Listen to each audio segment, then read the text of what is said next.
Le président de la République Alassane Ouattara a rencontré hier soir le président Aimé Konan Bédié au domicile du président du PDCI RDA. Ils ont échangé sur l'actualité sociopolitique et économique du pays. La succession du Rwandais Donald Kaberuka à la tête de la Banque africaine de développement BAD est ouverte. 8 personnalités sont candidates. Le comité directeur du Conseil des gouverneurs a approuvé leur candidature. Et puis il s'est ouvert à Yamoussoukro la 34e session du Conseil des ministres de l'École africaine des métiers de l'architecture et de l'urbanisation. 14 pays prennent part aux travaux. Et nous allons recevoir dans cette édition M. Mohamed Askia Touré, représentant le Haut Commissariat des Nations Unies pour les réfugiés. Avec lui, nous allons nous entretenir sur la question des apatrides, cas de l'Afrique de l'Ouest. Et ce sera dans quelques instants. Mesdames et messieurs, bienvenue et merci de regarder RTI 1. Le président de la République, Alassane Ouattara, a rencontré hier soir le président Aimé Konan Bédié au domicile du président du PDCI RDA. Ils ont échangé sur l'actualité sociopolitique et économique du pays. Ils ont aussi parlé lors de cette rencontre d'échange de la CAN 2015 qui a vu la belle victoire des éléphants footballeurs. Jérôme Kofi Aboulin.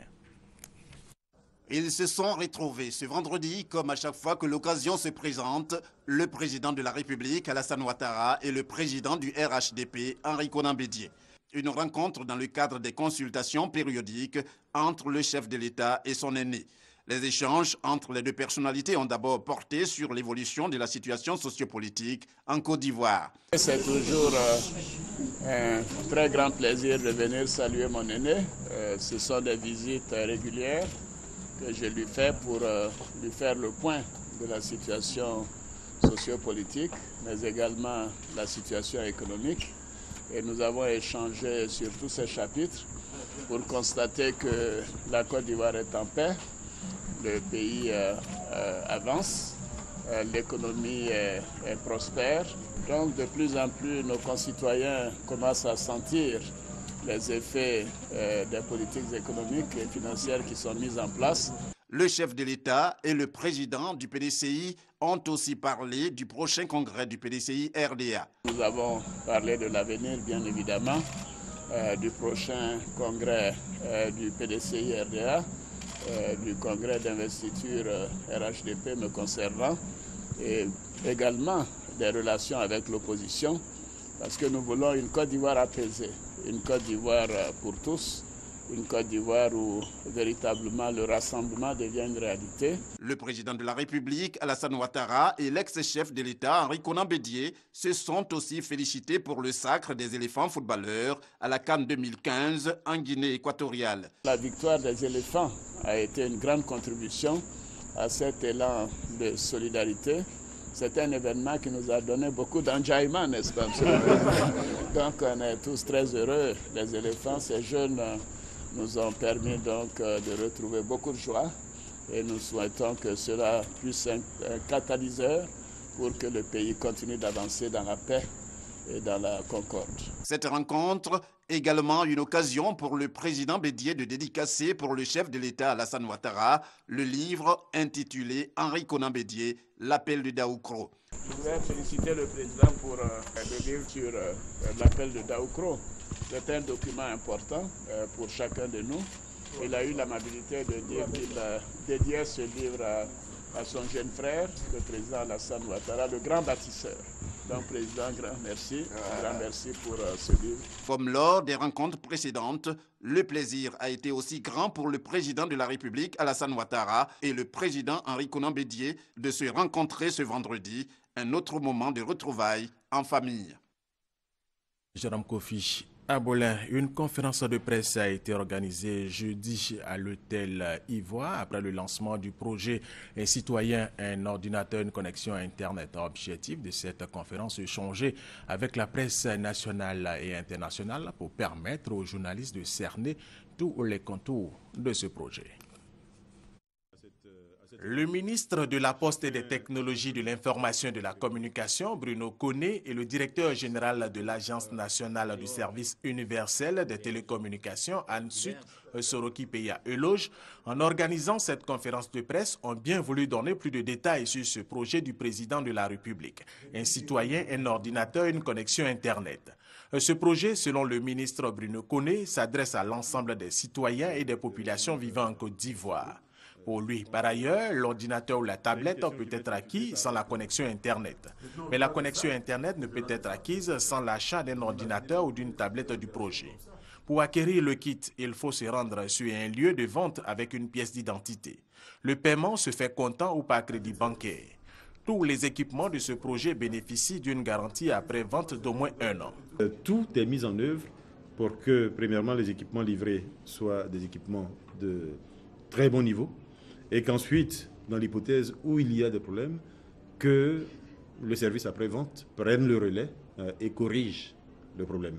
Il faut peut-être que les demandeurs ne cherchent pas à acquérir les équipements en dehors des circuits qui ont été présentés. Il y a des circuits officiels.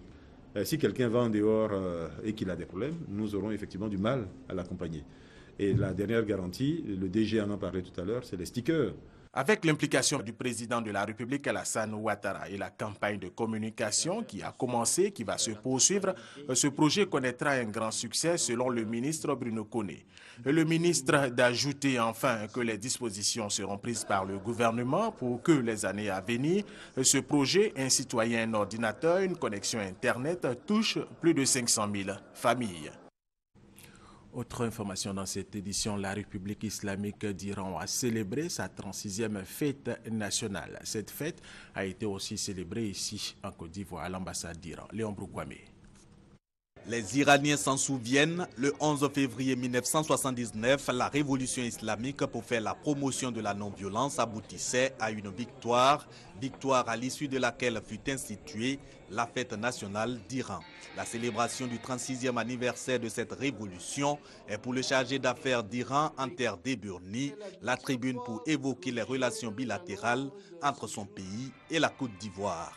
Représentant son collègue des Affaires étrangères, le ministre du Commerce estime nécessaire pour l'Iran et la Côte d'Ivoire de renforcer leurs échanges. Jean-Louis Billon propose une commission mixte de coopération pour protéger les investissements des deux pays. Il faut dire que la Côte d'Ivoire est un des premiers pays africains à avoir noué des relations diplomatiques avec l'Iran depuis 1975. Donc c'est une relation ancienne et nourrie que nous entretenons avec l'Iran. On va travailler au raffermissement de ces relations en travaillant sur l'augmentation de nos échanges commerciaux. Parce que vu le potentiel des deux pays, je pense que ces échanges commerciaux gagneraient à augmenter. L'Iran est en train d'investir tout doucement en Côte d'Ivoire et il est bon pour nous d'augmenter ces échanges commerciaux. Et le potentiel des deux pays, vu leur position dans leurs régions respectives, pourrait apporter beaucoup à nos économies respectives. Le deuxième massacre des éléphants à l'issue de la Cannes 2015 n'est pas passé inaperçu à la 36e fête nationale de l'Iran. Le diplomate iranien félicite la Côte d'Ivoire. Le gouvernement ivoirien vient d'installer un comité de développement minier dans la localité de Bondoukou. Sa mission est œuvrer pour le développement de l'économie minière dans cette région. Voyons les détails avec Eugène Atoubé. Désormais, c'est dans un climat apaisé et de confiance que seront établis les rapports entre les populations des villages riverains de l'usine de traitement du manganèse et la société qui exploite ce minerai. Expression de ce contexte nouveau, la création du comité de développement local minier, officiellement installé par le ministre de l'Industrie et des Mines. C'est vraiment le souci que l'exploitation bénéficie pour toutes les parties, l'entreprise, l'État et les communautés qui vivent autour des sites miniers. Le comité de développement local minier de Bondoukou est le premier du genre, mis en place depuis l'adoption de la loi portant code minier. Il remplace l'ancien comité de suivi, médiateur dans des palabres à n'en point finir. À l'origine de ces palabres, les revendications des 14 villages riverains de l'usine de manganèse portant sur la réalisation d'ouvrages socio-économiques. Ajoutez à cela les conditions de travail et le traitement salarial auxquels sont soumis Les travailleurs recrutés dans les villages selon un accord d'établissement et décrié par le comité de suivi. Ce comité va travailler pour le bien-être de nos populations. Je suis là pour interpeller nos parents afin qu'ils travaillent main dans la main avec la société. Les ministres de l'Intérieur et des Mines suivent régulièrement le fonctionnement de ce comité. Il sera géré dans une transparence absolue. Tout le monde est appelé à apporter son concours pour le bonheur des villages riverains et pour le bonheur de la région aussi. Le comité de développement local minier est financé pour 0,5% du chiffre d'affaires de Bondoukou Manganèse. Instrument de retour à la paix et à la confiance, il est aussi le garant du bien-être des communautés et du développement des 14 villages riverains. Nous vous le disions dans nos titres, la succession du Rwandais Donald Kaberuka à la tête de la Banque africaine de développement BAD est ouverte. 8 personnalités sont candidates. Le comité directeur du Conseil des gouverneurs a approuvé leur candidature. Ils sont 8 à briguer le poste de président de la Banque africaine de développement. Le comité directeur du Conseil des gouverneurs a rendu la liste publique à l'issue de l'appel à candidature adressé par la secrétaire générale de la banque le 1er juillet 2014. La course pour succéder au Rwandais Donald Kaberuka, qui aura passé 10 ans à la tête de la banque, avec en prime le retour de l'institution à son siège d'Abidjan, s'annonce serrée pour les 8 prétendants. Christina Duarte, l'unique femme en lice capverdienne, a été ministre dans son pays et occupé plusieurs autres fonctions à l'international. Le deuxième candidat est l'Éthiopien Ahmed Soufiane. Ce ministre a conduit des négociations importantes avec les bailleurs de fonds pour la réduction de la dette de l'Éthiopie. Le Sierra-Léonais Amoura Kamara est un habitué des dossiers chauds. Le quatrième candidat est nigérian Akinwumi Adesina. Il a entrepris des réformes audacieuses pour son pays, le Nigeria. Le Malien Birama Sidibé, lui, a une solide expérience dans le système économique et financier international. Le sixième candidat est du Zimbabwe. Zondo Thomas Sakala occupe en ce moment le poste de vice-président en charge des programmes pays. Quant au Tunisien Jaloul Ahmed, c'est un banquier international qui a joué un rôle majeur dans la relance de son pays après les événements politiques. Le dernier candidat, le Tchadien Bedoumra Korgé, a plusieurs fois été ministre et a occupé le poste de président du conseil d'administration de la Banque des États de l'Afrique centrale. L'élection du nouveau président se tiendra le 28 mai dans la capitale économique ivoirienne au cours d'une assemblée générale, la première depuis le retour définitif de l'institution à son siège statutaire d'Abidjan. Un commentaire de l'enseignant Bakayoko. L'opération d'identification des populations dans l'ouest de la Côte d'Ivoire a démarré depuis le 2 octobre 2014. Environ 1173 cartes nationales d'identité ont été confectionnées à Daloa, F-Boué. L'opération d'identification ordinaire a démarré dans la ville de Daloa depuis le 2 octobre 2014. À ce jour, sur 3000 demandes, 1173 cartes nationales d'identité ont été confectionnées.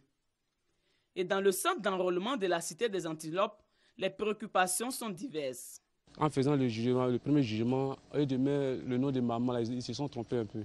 Donc je suis parti à la justice, ils ont rectifié ça. Je suis heureuse parce que j'ai eu ma carte d'identité. Il y a certains qui viennent, ils ne sont pas informés. Les documents à fournir, ils ne savent rien. Pour permettre donc aux différentes populations d'avoir accès à la CNI, une rencontre d'information. La tutelle échange avec autorités administratives et corps préfectorales des régions du Haut-Sassandra, de la Nawa, de San Pedro, du Kabadougou, du Ourodougou et du Bafing. Objectif, sensibiliser les populations aux audiences foraines et à l'établissement de la carte nationale d'identité. Ce sont les sous-préfets qui en amont sensibilisent les populations qui, dans le cadre spécifique de cette audience foraine, créent des guichets uniques, réceptionnent les documents, orientent les pétitionnaires. Il faut expliquer même aux paysans qui est au plus fin fond de la Côte d'Ivoire que la carte nationale d'identité même lui permet de recevoir par exemple un colis ou un mandat qui vient de son fils. Au niveau national, l'opération d'identification ordinaire a été lancée depuis le 15 juillet 2014. Et bientôt, les CNI seront exigés pour tous les actes de la vie civile, annonce la direction de l'administration du territoire. Et nous recevons maintenant M. Mohamed Askia Touré, représentant le Haut Commissariat des Nations Unies pour les réfugiés. Monsieur Touré, merci d'avoir accepté notre invitation et avec vous, nous allons nous entretenir sur la question de l'apatridie en Afrique de l'Ouest. Qu'est-ce que l'apatridie? Merci. L'apatridie en termes tout simples, en fait. C'est-à-dire que quand vous prenez un mot en français et que vous y rajoutez un préfixe « a », ça veut dire l'absence de ce mot en tant que tel. Donc l'apatridie est, quand vous dites une patrie, un apatride, c'est quelqu'un qui n'a pas de patrie. En termes tout simples, c'est une personne qui n'a pas de nationalité, qui n'a pas de citoyenneté, qui n'a pas de lien juridique entre lui et un État reconnu. Alors, quelles sont les causes et les conséquences de l'apatridie? Les causes sont multiples. Les causes sont multiples. Entre autres, les causes en ce qui nous concerne particulièrement en Côte d'Ivoire, les causes sont multiples. Je veux dire que souvent l'apatridie est souvent une succession d'États dans laquelle la personne qui en fait passe d'une nationalité à une autre ou passe d'un État à un autre peut perdre sa nationalité. Ça, c'est certainement un cas. Il y a aussi une succession qui fait que les lois juridiques qui peuvent se superposer peuvent avoir comme conséquence un imbroglio juridique qui a pour conséquence directe la perte de la nationalité de cet individu. Ça peut être aussi des migrations qui sont longues et des migrations qui sont assez anciennes et qui effectivement ont pour conséquence le fait que la personne peut perdre sa nationalité. Beaucoup de conflits juridiques aussi, beaucoup de lois. La loi ou les lois multiples peuvent aussi être une conséquence immédiate quant à l'apatridie. Monsieur Touré, on a pris le cas de l'Afrique de l'Ouest, mais spécifiquement la Côte d'Ivoire. Quelles sont les personnes qui sont affectées par l'apatridie au niveau de la Côte d'Ivoire? Au niveau de la Côte d'Ivoire, en fait, la Côte d'Ivoire a la chance d'être le seul pays de l'Afrique de l'Ouest à avoir des statistiques fiables. Il n'est pas dit que c'est un phénomène qui est certainement beaucoup plus important en Côte d'Ivoire parce que de tout le temps, la Côte d'Ivoire a été un pays de migration, donc de tout le temps. Et la cause principale de l'apatridie en Côte d'Ivoire trouve ses racines à l'époque même coloniale. À l'époque coloniale, je veux dire que la Côte d'Ivoire a été un pays ou un territoire à l'époque qui a attiré énormément de migrants des pays avoisinants et qui sont restés en Côte d'Ivoire, donc qui sont arrivés en Côte d'Ivoire à un moment avant l'indépendance, donc avec une nationalité qui était à l'époque la nationalité française, bien entendu. Elles se sont établies, ces populations-là, en Côte d'Ivoire, et aux indépendances, je veux dire qu'elles se sont retrouvées dans une situation où la nouvelle loi ou les nouvelles lois qui régissaient la nationalité sur le sol ivoirien ne pouvaient pas leur permettre d'acquérir la nationalité ivoirienne. Donc nous parlons de ces personnes-là et nous parlons des enfants, des petits-enfants de ces personnes. Donc sur 3 générations, vous avez des personnes qui ont été effectivement des victimes de cette succession d'États et ces lois qui se sont superposées et qui ont créé cet imbroglio juridique. À côté de cela, il faut peut-être souligner qu'il existe aussi, bien entendu, les enfants abandonnés en Côte d'Ivoire parce que la loi qui prédomine en Côte d'Ivoire, c'est ce qu'on appelle en termes juridiques le jus solis. Jus solis jusqu'à une certaine période, jusqu'en 1972. Et à cela, c'est succédé une autre loi fondamentale pour la nationalité qui est le jus sanguinis. Donc ça veut dire que les personnes en Côte d'Ivoire et ivoirienne, toute personne qui a un ascendant ivoirien. Donc un enfant qui est abandonné, qui a été trouvé, qui n'a pas de père reconnu ou de mère reconnue, et se trouve sans la possibilité de pouvoir acquérir la nationalité du fait qu'il n'a pas de parents reconnus. Donc ce sont ces deux groupes de population qui constituent en fait le gros de l'apatridie en Côte d'Ivoire. Très bien. Alors, vous, des Nations Unies, est-ce que vous reconnaissez que la Côte d'Ivoire mène un combat pour lutter contre l'apatridie? Absolument, absolument. La Côte d'Ivoire est phare. Donc, elle est non seulement phare parce que tout simplement, elle a compris que les causes profondes que la Côte d'Ivoire a connues dans son conflit, elle trouve certainement ses racines dans toutes ces questions liées à la nationalité, liées à l'ivoirité, liées à tout un ensemble de liens que l'individu pouvait avoir avec la Côte d'Ivoire. Donc, je pense que les conséquences de cela ont été 10 ans de conflit. Et ces 10 ans de conflit, au sortir de ces 10 ans de conflit, je pense que les nouveaux dirigeants de ce pays ont décidé de prendre le taureau par les cornes et s'attaquer aux racines profondes de l'apatridie.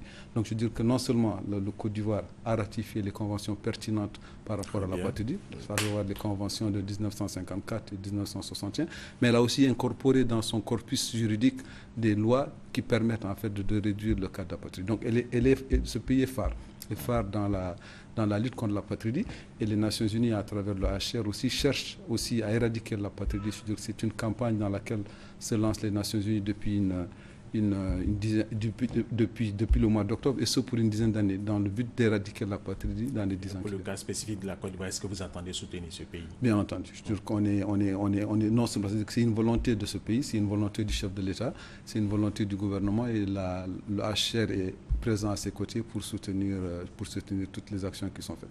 Elle le soutient notamment à travers des campagnes pour chercher à éradiquer l'apatridie, à chercher à favoriser l'enregistrement des naissances, chercher à favoriser le contact avec les autorités décentralisées, déconcentrées, pour que cela puisse être compris de toutes les populations. Alors, une conférence ministérielle régionale importante sur les apatrides en Afrique de l'Ouest va se tenir en Côte d'Ivoire du 23 au 25 février, à partir de lundi. Donc, alors, quels sont les objectifs de cette conférence? Qu'est-ce que vous attendez? Les objectifs sont multiples. Le premier des objectifs, c'est de s'assurer que tous les États de l'Afrique de l'Ouest, à travers la CEDEAO, arrivent à harmoniser leur politique par rapport à toutes ces questions liées à l'apatridie. Donc ça, c'est un objectif fondamental. L'autre objectif, c'est de s'assurer qu'une synergie se crée entre ces États pour qu'on puisse avoir des statistiques qui soient fiables, des statistiques qui peuvent être pertinentes pour pouvoir permettre de répondre de manière identique à toutes ces questions liées à l'apatridie. La CEDEAO est une réalité qui est saluée par tout un ensemble d'institutions internationales. Donc je pense que pour nous, c'est un canal important pour que cela se passe, pour que cela puisse voir le jour en fait sur la terre ivoirienne. Et comme je le répète, effectivement, vu qu'elle est aux avant-postes de cette cause, nous entendons capitaliser sur cela. Et qui est attendu à ce congrès? À cette conférence, c'est l'engagement d'abord premier du chef de l'État. Le président Alassane Ouattara a décidé lui-même d'ouvrir cette conférence, donc le 25. Mais à côté de cela, je veux dire que non seulement tous les ministres de la CEDEAO, les ministres de la Justice ou de l'Intérieur, tout dépend de la compétence de ces ministres sur ce domaine-là. Donc tout cela sera attendu. À côté de cela, bien entendu, nous attendons aussi la présence d'organismes internationaux, sous-régionaux et régionaux, l'Union africaine qui sera représentée, l'Organisation internationale de la francophonie, le Commonwealth, le Mano River, pour ne citer que cela. Tout cela sera représenté. Bien entendu, j'oublie de dire que les experts, que nous attendons 300 personnes en moyenne pendant ces 3 jours que vont durer les travaux de cette conférence. C'est la fin de cet entretien. Monsieur Touré, merci d'avoir répondu à nos préoccupations. Vous restez avec nous. Nous allons terminer cette édition ensemble. Cette information, le pré-congrès éclaté du PDCI RDA, c'est demain. La rencontre se tiendra en prélude au 51e congrès extraordinaire du parti prévu le 28 février prochain. Et sachez que le secrétaire exécutif du PDCI RDA, Maurice Kakou Dikaoué, a rencontré les militants du PDCI RDA du Haut-Sassandra dans le cadre de sa tournée d'explication de l'appel de Daoukro. Les délégués départementaux se disent mobilisés pour respecter le mot d'ordre lancé par le président de leur parti, le PDCI RDA, Thérèse Tapeyoboué. Ils sont venus de Vavoua, Zoukoube, Saint-Fra, Boiflé, Zenoula, à la rencontre du secrétaire exécutif du PDCI à Daloa dans le cadre de cette tournée d'explication de l'appel de Daoukro. Maurice Kakou Dikaoué a salué les militants pour leur mobilisation et pour leur dynamisme, puis échangé avec les délégués sur le bien fondé de l'appel de Daoukro. J'ai expérimenté le temps de Foué, c'était bon. Et c'est ce temps qu'on veut qu'il revienne. Mais pour qu'il revienne, la condition, il faut être à RHDP. Pourquoi? En 1990, il y a un vent qui a soufflé sur la Côte d'Ivoire.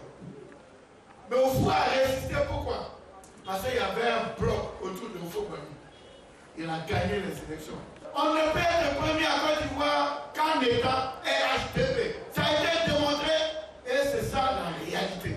Dans toutes les localités sillonnées par Maurice Kakou Dikaoué, les délégués ont dit que tout a été mis en œuvre pour que l'appel de Daoukro fasse tache d'huile. Autre chose évoquée au cours de la rencontre de Daloa, l'alternance au RHDP, la restructuration au sein du PDCI-RDA, la solidarité et l'unité au sein du parti. Cette rencontre a été auparavant bénie par le chef de terre de Daloa. Je reviens sur cette information. Le pré-congrès éclaté du PDCI RDA, c'est ce samedi sur toute l'étendue du territoire ivoirien. La rencontre se tient en prélude au 51e congrès extraordinaire du parti prévu le 28 février prochain. Il y a 6 mois, le Conseil régional du Morono a lancé une étude pour se doter d'un programme de développement. Les résultats de cette étude réalisée par le BNET sont disponibles depuis le 12 février de cette année. Il fixe pour priorité la diversification agricole, le renforcement des infrastructures routières, sanitaires et éducatives. Durée du programme, 5 ans pour plus de 25 milliards de francs CFA. Léon Broukwame. Voici la route de chantier, une zone de production agricole dans la région du Morono. Pour 32 km, le trajet Bongouano-Chantier s'effectue en 3 heures. C'est pas facile, parce que la route n'est pas bonne. La route là, c'est trop vilain. Il y a des trous, quand on prend les gens, la herbe la tape les gens. Dégradation et insuffisance du réseau routier, des infrastructures sanitaires et scolaires, quelques contraintes au développement identifiées par le BNET après 6 mois d'études sur la région du Morono. Le bureau propose la poursuite de la diversification agricole, l'intensification de la production animale et halieutique, bref, un plan de relance du développement sur la période 2015-2020 avec des priorités majeures, désenclavement des localités, renforcement des systèmes sanitaires et scolaires, accroissement des capacités des acteurs. Le tout pour plus de 21 milliards de francs CFA d'investissement et ce programme semble exécutoire pour son commanditaire, le Conseil régional. Je pense que c'est un projet assez fiable. Je vais prendre attache d'abord avec l'État de Côte d'Ivoire et puis s'ils nous donnent leur OK, c'est-à-dire ils acceptent de nous accompagner, on peut chercher les 18 milliards et nous pouvons atteindre les 21 milliards pour pouvoir travailler. Pour le financement de son plan de développement, le Conseil régional du Morono, selon le BNET, pourrait s'adresser à 3 entités, les partenaires au développement, l'État et la population, dans des proportions respectives de 81%, 14% et 5%. Des précisions suffisantes pour le préfet de la région, Nemelin Henriette, d'appeler les fils et filles du Morono à l'entente, à l'union et à la solidarité.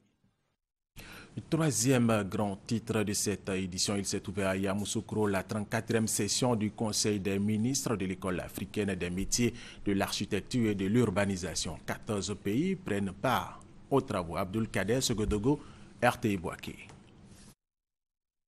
L'École africaine des métiers de l'architecture et de l'urbanisme, EAMO, a été créée le 16 décembre 1975 à Kigali. Sa mission est d'assurer la formation des professionnels de l'architecture, de l'urbanisme et des gestionnaires urbains. Elle regroupe 14 pays d'Afrique de l'Ouest et du Centre. Son siège est à Lomé, au Togo. Les sessions du conseil d'administration se tiennent chaque année par rotation. La 34e session est organisée en Côte d'Ivoire. Le pays assure la présidence du conseil d'administration pour la période 2013-2015. La rencontre de Yamoussoukro, selon les experts de l'EAMO, sera décisive pour l'avenir de cette institution.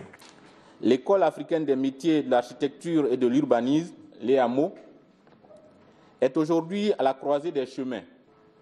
Il s'agit de doter l'EAMO d'un nouveau cadre statutaire et réglementaire ambitieux, à même de lui permettre de faire face aux nouveaux enjeux de la formation aux métiers de la ville. C'est une triple réforme institutionnelle, financière et organisationnelle qui s'impose à notre institution commune. Depuis plusieurs décennies, les hameaux au Togo forment des professionnels qui ont pour mission de donner à l'Afrique une architecture moderne qui obéit aux normes qui caractérisent les cités urbaines. Un communiqué final sera disponible au soir des assises de la 34e session. Restons à Yamoussoukro pour parler de l'ouverture de l'atelier bilan 2015 de la direction de la mutualité des œuvres sociales en milieu scolaire DEMOS. Pendant 3 jours, 124 participants issus de différentes structures du ministère de l'Éducation nationale et de l'enseignement technique vont faire le bilan des activités réalisées par la DEMOS en vue d'optimiser les actions et interventions en direction des élèves et des personnels de ce ministère. Nous allons retrouver Abdul-Kader Segodogo de RTI Boaké. La direction de la mutualité et des œuvres sociales en milieu scolaire, DEMOS, une gestion de proximité pour le bien-être de la communauté éducative, est en atelier à Yamoussoukro. Le thème de cette rencontre, contribution de la DEMOS à la performance du système éducatif.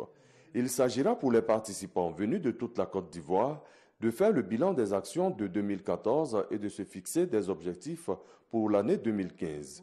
Une rencontre capitale selon Dr Ouattara Joséphine, première responsable de la DEMOS.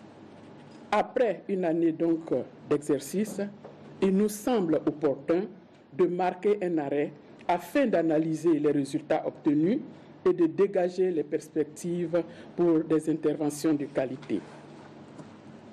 Comme vous le constatez, mesdames et messieurs, il s'agit de passer au peigne fin toutes nos activités majeures de l'année scolaire 2013-2014 en vue de prendre les mesures adéquates pour des résultats probants. Social des élèves et des personnels éducatifs. L'exercice intellectuel d'introspection auquel vous allez vous soumettre est une démarche de qualité qui s'impose comme une exigence pour toute gestion moderne. C'est en cela que je vous félicite pour l'opportunité que vous offrez aux acteurs de notre secteur afin de mutualiser leurs expériences pour un environnement social et sanitaire favorable à l'épanouissement des élèves et des personnels du ministère.